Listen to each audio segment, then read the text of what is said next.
Welcome to the Success Ascent. My name is Pat Mancuso, the creator and host of our show. Today, ladies and gentlemen, you are in for a treat. I want to welcome Marty Strong. Now, first, let me tell you this. Marty has served our country for over 20 years, and I could not be more grateful for Marty and the individuals who have served our country, because we wouldn't get to do what we're doing today and wouldn't get to have this conversation. So I just want to acknowledge Marty and acknowledge all of our veterans. They're very, very important to us, and we wouldn't have the opportunity today that we do. So let's hear about Marty. Marty is a retired Navy SEAL and combat veteran. He's a novelist and a practicing CEO. I love that, practicing CEO and chief strategy officer. He's also the author of a number of books, including Be Nimble, How the Creative Navy SEAL Mindset Wins on the Battlefield and in Business, and additionally, Be Visionary, Strategic Leadership in the Age of Optimization. Marty's traveled over 40 countries, been shot at in a few. I love that.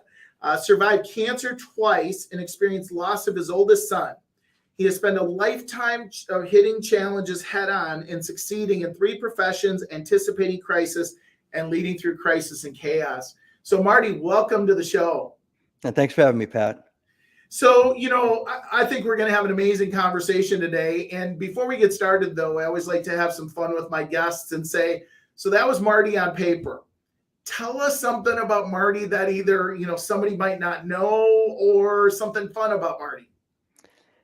Probably my friends from my youth and the guys in the SEAL teams that I worked with, they would know that I liked to dance, and I was a big disco guy at one point. And I liked to sing, and I did a lot of karaoke stuff overseas where nobody knew who I was. So I it was love it. a little bit of anonymous karaoke, but yeah, I mean, I'm pretty funny from time to time. Nobody that works for me knows any of that or would perceive that probably. Well, now they do, and now they're going to ask you for that, right? Yeah. Oh my gosh. So, I always like to start off the show. Obviously, our listeners, our audience, first and foremost, are entrepreneurs, business owners. And I like to go into, explore as a CEO of an organization, and you have 3 organizations, as I understand it, that you lead. What have you learned, in this journey of being a CEO? What have you learned? Well, you chuckled at the practicing CEO part, but, I thought that was appropriate. Anybody that's in charge of a company, large, medium, small, doesn't really matter. If they're humble enough, they realize they're practicing all the time. They're trying to get better every day. There's no school for it. You don't go out and get a certification. You are a CEO, go for it. And yeah, you tend to, rise like cream to the top eventually in an organization. Sometimes you didn't in an organization, but another organization is looking for somebody just like you, and they pop you in like a cherry on the top and they say, go for it. And, the first thing is, okay, I'm a CEO. This is great. I've always wanted to be in charge. The second thing is, oh crap, I'm in charge. And there's nobody above me to blame. There's nobody above me to point fingers at. There's nobody above me to, to do anything. So you have to create you have to kind of understand that you are it. You're kind of where the buck stops. The second thing is you have to be humble enough to realize you're not going to have it all right and perfect. And you have to use all the talent that you have in your organization and outside the organization if you really want to first survive and then thrive as a CEO. And you need to have a good sense of humor. Yeah. And you need to be patient and have a good perspective about the world around you, because you usually don't fail as a CEO because of something that happens in the walls of your company. It's when you get attacked, like the pandemic, something hits you from the outside. Yeah. You overreact, underreact, don't react at all. Yeah. And if you do make a decision and it's the wrong one, you tend to double down on it. You don't step back and rethink it. So these are all things that are usually challenges thrown at you rather than something that bubbles up underneath you. And that's, correct me if I'm wrong, but that's one thing that's hard to learn. You actually have to experience it, right? I mean, it's not like you go to a textbook and here's the wrong decisions and don't double down on them, right? It's the same as combat leadership. They don't, I guess they did in the old days. World War II, they used to shoot bullets at the guys, trying to get them used to being shot at, believe it or not. Oh my goodness. Yeah, they had guys running in trenches, and they would shoot machine guns over the top of them so they could hear the snap and the pop of the bullets. But The real thing in combat leadership is you learn all the football plays, you learn your men, you learn all the tactics and techniques, you learn everything you need to learn Right. about everything you can learn up until the moment somebody's shooting at you. And what you find out at that point is not so much about your own fear, mortality, or philosophy about mortality. You realize I'm in charge and responsible for all these other guys getting back alive. Yeah. And that's an OJT thing. Just like being a CEO, it's an OJT thing. You can't, that's life and death. But if you're the CEO, it's, it's the bottom line. It's the quality of the product or service that's being delivered. It's the health and welfare and sanity and happiness of all the employees that are, waiting for you to make good decisions and may be harmed if you make bad ones. So Right. unfortunately, usually when you get into the CEO, you've made a lot of the basic calls, but Right. there might be some big ones you've never done before, and you're gonna have to learn by doing. Yeah. So we're going to talk a little bit later about your experience in the as a Navy SEAL and what you learned and how you're applying that today as a CEO. I want to dig a little bit further into your like entrepreneurial journey. So you're in the military for 20 years, you come out, and then is that when you became like a CEO of an organization? No, I got out after 20 and went into money managing. I worked Okay. for two different financial firms. First as a financial advisor, and then I worked as a portfolio manager for UBS. So all in about 7.5 years. Okay. And Yeah, and then I sorry. did a little. Then I did a little bit of consulting, and then I went into leadership positions inside large Okay. corporations, and that's where I kind of started moving up in responsibility and scope of work. So, as a CEO, as you go through this process, what do you think is the biggest ceiling that you hit that you had to learn, or your biggest challenge? The biggest challenge is knowing yourself in the moment. Yeah. It's the same again. I'll throw it back to the combat leadership, but if you're never in that situation, even let's say you've been in the Navy for 15, 16 years, and then you Right. see combat for the first time, that's the day you find out. If you've been in business and you've moved up in different, you've been a director and a vice president, executive vice president, and then you get to that CEO position, that's the Right. day you find out. Yeah. It's about yourself. It's an introspective moment, and it can be lonely for some people because they always had groups and teams and a lot of support, at least an insurance policy of support Right. of everybody else around you that are sharing all this accountability, et cetera. But you get to the top, it's you. You Right. drive you drive the bus off the cliff. It's your fingerprints on the wheel. So yeah, I mean that's probably the biggest thing you learn, and you learn it really fast. Yeah, because you can't learn it beforehand, right? I mean, that's really what you're saying. It's as a consultant, we do work with companies, and it's one of the first things where if you think about it, and I would love your opinion on this because you consult as well. Most organizational issues start with the leader, but if the leader doesn't know themselves, doesn't know their strengths, doesn't know them, that's where you have to start fixing first. Would you agree or have other thoughts Oh, around that? absolutely. Yeah. I've been in situations over the years that's one. If you're going to have like a secret formula for success, it's been look at the leaders. If the leaders just aren't cutting it, get a good quality leader in there, and they'll shake that whole pyramid Yeah. of performance and execution. They'll work it out. Yeah. Good leaders have a huge positive effect, and bad leaders have the exact opposite effect. And I think we spend too long trying to reform bad leaders. And I mean, Yeah. when I say bad, I don't mean bad like evil. I mean bad like they're not ready. Yeah. It wasn't their time, Right. And it could be their style, it could be their communications approach, it could be their risk tolerance, it could be no risk tolerance. I mean, there's all kinds of different angles and dangles there that would define what would be bad.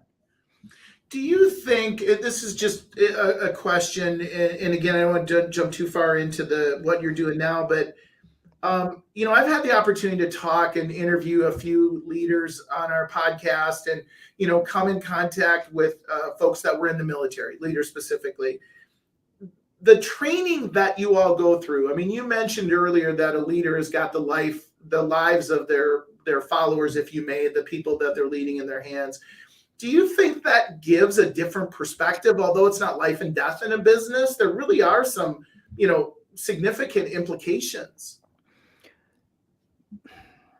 Well, if there's anything that the military teaches you, and that doesn't matter, you don't have to be an officer, but everybody that stays in the military for even 4 years ends up being in charge of something and somebody. So Okay. you learn a lesson, even if it's a short period of time or whether you stay in 20 years, and regardless of your rank. And basically, you learn to take care of the people around you. You learn to be prepared yourself so that you're not letting the people around you down. Yep. You are a contributor as a part of a team. The team can't function well without you contributing and contributing to the standard that the team's expecting. Right. So there's kind of a cross commitment in, as a leader, making sure people are ready, and as an individual, making sure you're ready. And that's just instilled in you. That's the military experience. So when you come out, it's a part of your DNA. You can't decide when you get a job in the commercial sector, I'm just not going to care about all those things. You want to be squared away. You want to have your act together. You want to be informed. You want to be on top of the game before a meeting, before an event. You want to look out for the people under you. You want to make sure that they're all being trained, being stimulated, being mentored, being coached, because you see it as a team. You see it as a group effort to rise to a standard and hold that standard and perform. Yeah, absolutely. So let me ask you this question. If you could go back to your 20-year-old version of you, if that 20-year-old version of you was sitting in front of you and said, hey, Marty, I'd like some advice, like as a leader, like what advice would you give that 20-year-old? I would say go to every leader you can find. And in those days, of course, I was a SEAL. Every leader you can find in your chosen profession and ask questions until they either kick you out of their office or you run out of questions, and keep doing it over and over and over again, because there's an incredible wealth of knowledge and depth of understanding with existing leaders that have walked the walk.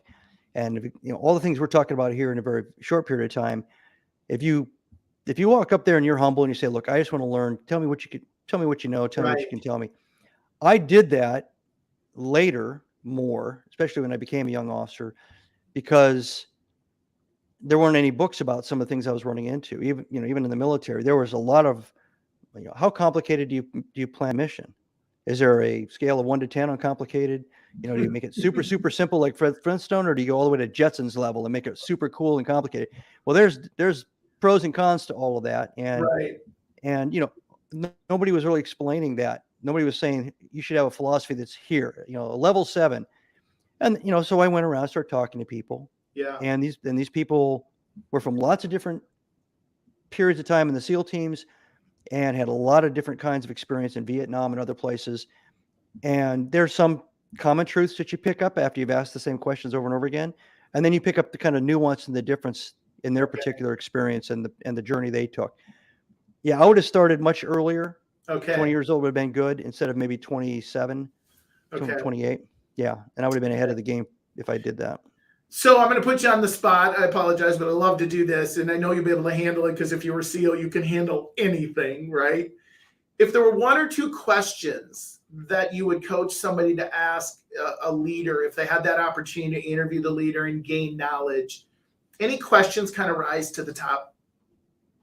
First question would be, why do you want to lead? It's a great question. It's a telling question. I mean, if it's all about the bucks, if it's about, wow, I always want to see my name at the top of the org chart, that's very superficial, and that's not going to really sustain you through all the hard times that you're going to have, because all leaders have difficult times. Right. The second one would be, if you could change anything about your leadership style, if you could pick the one thing and you could focus on, and you could change it, what would that one attribute, character trait, what would that be? Okay. Usually between those two, I would know whether they have a shallow commitment or a deeper commitment, and whether or not they are humble enough to recognize they have something that they should improve in. Yeah. Sometimes the answer is, I'm good to go. I'm pretty square away right now. I know everything. And then, of course, the other part of that answer is, if they are humble and hand you that answer, you say, okay, well, now I know where to start. Yeah. Yeah. I love that. Well, thank you for that. I knew you'd deliver at a high level. So let's shift gears, because this is really, I really am excited about this. So you've led organizations and you led people in the military, and for many years, and as a business executive, what would you say is the single biggest difference in the two different paradigms? Well, the first one would be what I mentioned earlier, that leaders and all military people eventually have to be leaders. Leaders in the military are focused on the well-being of the team, accomplishing a mission together, and everybody is committed to each other, and the leaders should be committed to the team, and vice versa. That's the first thing. That's not normally seen in the commercial world. It's hard to hammer that out of a Right. group out of a group of disparate people that have just kind of jumbled together over time, that have different reasons for being at a particular job. Okay. The second thing is, in the military, they hand you your people, fully qualified, ready to go, motivated, right? I mean, in the SEAL teams, they'll still argue with you because they're real smart guys, and they have Right. great ideas. But and I've discussed this a lot recently, if I lost a guy, let's say a guy broke his leg, Right. and he was a communications guy and my secondary sniper, and he spoke French, I could go down the hallway, 4 minutes later, they've got a name for a guy who's got all those things, be there tomorrow morning. And he'll be fully trained, fully qualified, same Yeah. experience level. And it's like a Pez dispenser, and you just stick them into your team and you keep going. So when you get out and you get into the commercial world, oh my God, it's like some kind of a video game, searching for talent. You're Right. oh, Right. that's not going to work, or that's not going to work, or that source didn't pan out, or wow, he was really good at interviewing, but man, what happened afterwards? You learn all this stuff that the regular, non-military world has lived with Yeah. forever, that it's hard to find good people that have all those attributes you're looking for. Right. So then that goes to something again. I would love your perspective on this. That our view of this is that's why organizations always have to be building benches, and they always have to be looking at that talent in the organization. And where is that next sniper? Where is would you agree with that? And that's what organizations struggle with. I absolutely agree. In my first book, Be Nimble, I allude to it all through the book, one way or the other, because it's kind of a core philosophy of mine. But cross training, after the core training is accomplished to whatever standard you need, then you cross train, small steps first, and then eventually get everybody multi-trained in at least 2 or 3 capabilities. And sometimes it's knowledge based, sometimes it's a skill, because that builds the resiliency of the organization. That also means you can start cross-pollinating project teams. Right. Otherwise, you have the same people in the same project team all the time, because you need a chief, a cook, and a bottle washer. You need these 3 separate people all the time, instead of having one person walk in. And the individuals I've found most individuals respond very favorably to it. They're not used to it. Mm-hmm. They're a little suspicious that you're going to load them up with things they weren't qualified for, that didn't line up on their resume. Yep. Once they realize you're not going to, do a gotcha on them, they start saying, "Well, this is pretty cool. I got my day job. I'm here in cubicle 72 doing my day job, and then I got a meeting on a project, and then this afternoon I got a meeting on another project, and Yep. it mixes it up, and I'm contributing, and I'm a part of a bigger picture, a bigger collaboration in the performance of the company." Yeah. So let me ask you this. So let's compare the two again a little bit. In the military, if you've got somebody who's not leading, let's say at the highest level, maybe doesn't have the skill level, like, what do they do in the military with that individual? Yeah, it's called a firing squad. Okay. No, I'm kidding. No, yeah, well, maybe. I mean, hey. No, not even metaphorically. Back to what I said about making sure everybody keeps up and catches up and maintains a standard. You always train your replacement in the military. You're always training your replacement. And so I don't care if you're a 4-star admiral, 4-star general, you're training the 3-star. 3-star's training the 2-star to be the next 3-star. You have an obligation at leadership all the way down to the corporals training the privates, so that someday they can step up and be corporals. So you maybe a little bit too much enabling, I would say, Okay. especially from the commercial standpoint. Yeah. but you have time, and it's also the culture and the tradition of the military to take that time and to try to figure out a way to make that leader work. Yeah. Well, I mean, if we applied that in the commercial side, the business side, how much stronger would our organizations be? Well, they'd be a lot stronger. There'd still be some more enabling. Enabling is expensive on the commercial side. So what do you mean by enabling? Enabling would be, okay, you have a bad leader and it's clear that they're not doing very well. So you could get a good leader in there tomorrow, Right. but you don't. You keep them. Yes. You work with them. You try to smooth off the rough edges. You try to get other people to mentor them. You try to coach them. You try to give them new opportunities. All those things. And meanwhile, if they still haven't changed that much, all the people working for them are suffering. Right. Right. And that's the enabling part. They see you as not taking care of them and not making the decision that should have been made a month ago, 2 months ago, because they're not appreciating this whole thing about training and replacement. They're only seeing their own misery.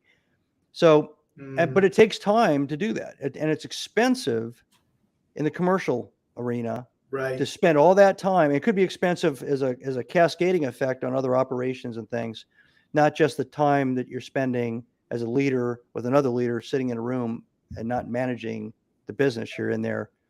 Yeah. It's probably more expensive with the cascading effect on an organization. Depends on how long it goes. Yeah. I have been accused and I've been guilty of enabling on the commercial side more in the first 10 years. But because I couldn't stop being who I was coming out of the military, you leave no one, you leave no one behind, right? Yes. So you don't just say, wow, Phil's a little slower than the rest of us. Sorry, Phil. And you just keep running. And right. then Phil gets captured or killed. You figure out a way to carry Phil to the end of the mission. So that's the way you think about all of your people. And that's the way you think about, including leaders. It doesn't change. So, sure.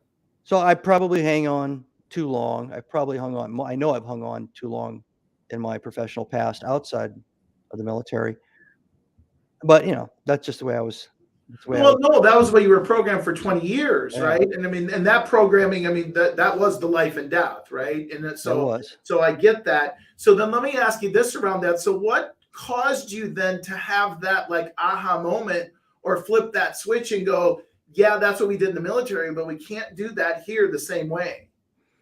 I had a Master Chief SEAL who was my COO, and this is a guy who's got an MBA from a major university. I think he did 22 or 23 years. Sat me down and said, I'm going to give you a talk like I'm the Master Chief. And he said, boss, you gotta get out of our way. Let us do what we got to do, because some of these people that you're trying to protect and telling us to give them more time, it's messing the whole place up. And I realized, he was right. And then, like you said before, if the leaders' attitudes, philosophies, what they think is important, what they think is not important, that trickles down. Everybody gets it, right? Sure. So if I'm the chief enabler and I run that way, pretty soon everybody's enabling. It's not just me; it's all the way down. There's nobody makes a hard call.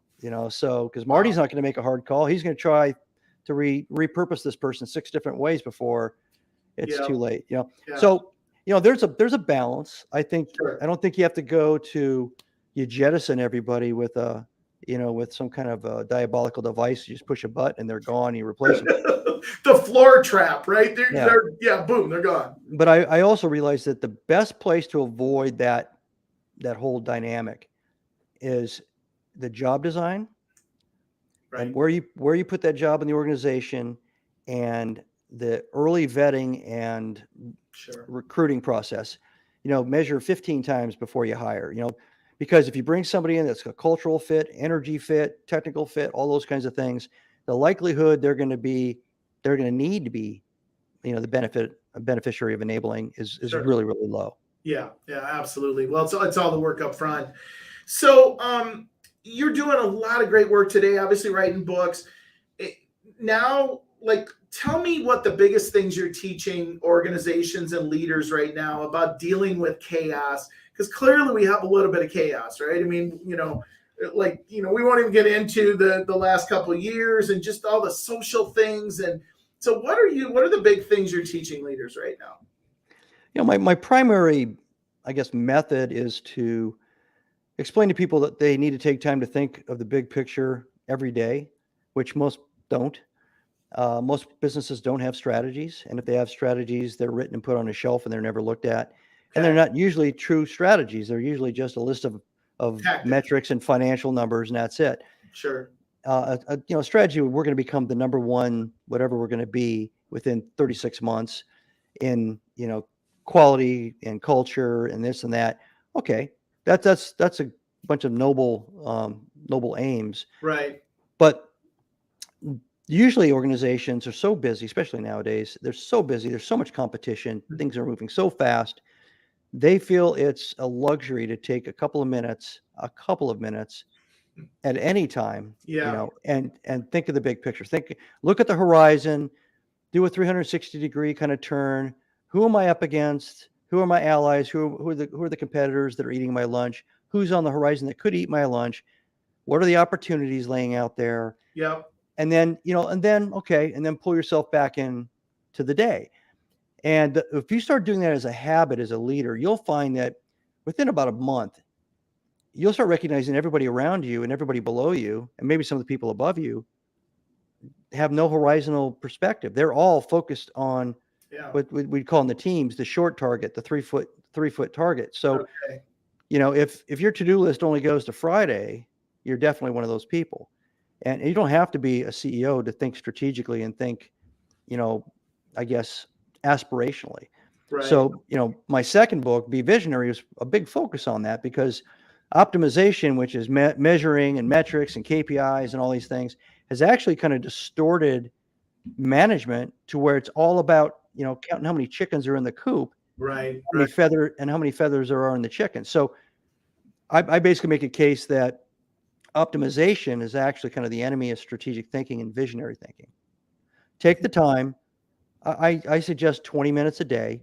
Doesn't matter when you do it, just do 20 minutes a day. It actually changes the way your brain perceives. It's kind of like if somebody says, let's see how many Volkswagen Beetles we can find. Suddenly you start seeing them everywhere, right? Oh, sure. That's how the brain works. Yeah. Right. Because your mind will focus on it. And that's the same thing in this case. It's not a huge investment in time, 20 minutes. Right.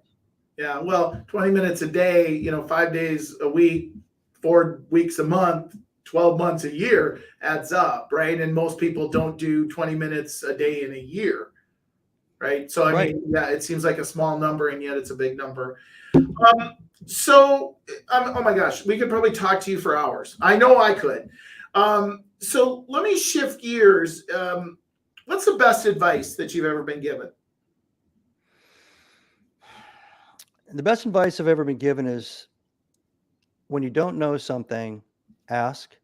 And the best way to do that is to seek somebody that is considered knowledgeable, and Right. go to them on bended knee and beg for information and training, or whatever they'll give you. That's it. And again, that's back to that humility thing. Yeah. Well, yeah, exactly. It ties into that. So let's flip it upside down. This one's always interesting. I say, what's the worst advice that you've ever been given that hopefully you didn't follow? And if you did follow it, what did you learn? Let's see. The worst advice is to trust to the technical professionals in HR. Let them do their job. They will make sure we get the right people in the building. That's absolutely the worst advice. Nothing against HR people, but yeah, they're not big on cultural fit and dynamic organizations. Being able to deal with chaos and crisis, you need to have a dynamic group of people around you that are willing to, kind of run to the sound of the alarm and say, what do you need us to do? How can we help? And that's a mindset, and that collective mindset in one room is a culture. Yeah. I 100% agree with you. I 100% agree. Well, Marty, you know what? I'm going to ask you for a final thought here in just a second. So I want you to collect that amazing stuff that you've experienced. Listeners, we so appreciate you and appreciate you listening, whether it's live or, following us on all the major channels. We're every place. I always share with people, go leave us a rating, follow us, and you'll get all of our updates. We have some amazing guests in the past and moving forward. So we just so appreciate your support, and that's why we do this. We just absolutely love giving back and helping people. And just like Marty today, our guests are amazing and they provide so much content. So Marty, take us away. I'd love to have your final thought. I know you're going to share some information where people can go to find more about you. And so what would be your final thought? So if you go to martystrong.benimble.com, I've got a lot of articles, access to my business books there, a little bit about me, and I keep that updated on a pretty regular basis. But at the very bottom of the homepage, you're going to see that there are two covers. One's for a science fiction series of novels that I've written. The other one's for a series of SEAL novels that I've written. I'm 60% through the 5th SEAL novel right now. All the proceeds from those novels, and I write under ML Strong when I write the novels, all the proceeds of those novels goes to the SEAL Veterans Foundation, and specifically the programs that address TBI, traumatic brain injury, and PTSD. So when you're buying a book or you're listening to the book on audio, your money's going to those programs. Oh my gosh. Well, first of all, thank you so much for sharing. And what a great, a great way to contribute and give back. So give us your final thought. Well, if everybody out there just takes my advice and thinks about life, the big picture of life for about 20 minutes a day, and then thinks about that advice I got that was the best advice I ever had. If you don't know something, go find somebody who does. Humble yourself, practice intellectual humility and listen. Yeah. And I tell you, the world will open up for you. Well, I think we've got such opportunity right now, and I think a lot of people need to take that advice. So I think it's just great advice. Well, Marty, again, thank you so much for today. Thank you for your service and all the folks that have served our country. We so appreciate that. We appreciate you. We appreciate you contributing today. So thank you so much for being here. Yeah, thanks for having me, Pat. It's been fun. Listen, my pleasure. As I end every show, be happy, be healthy, be safe until the next time we talk. Take care, everyone.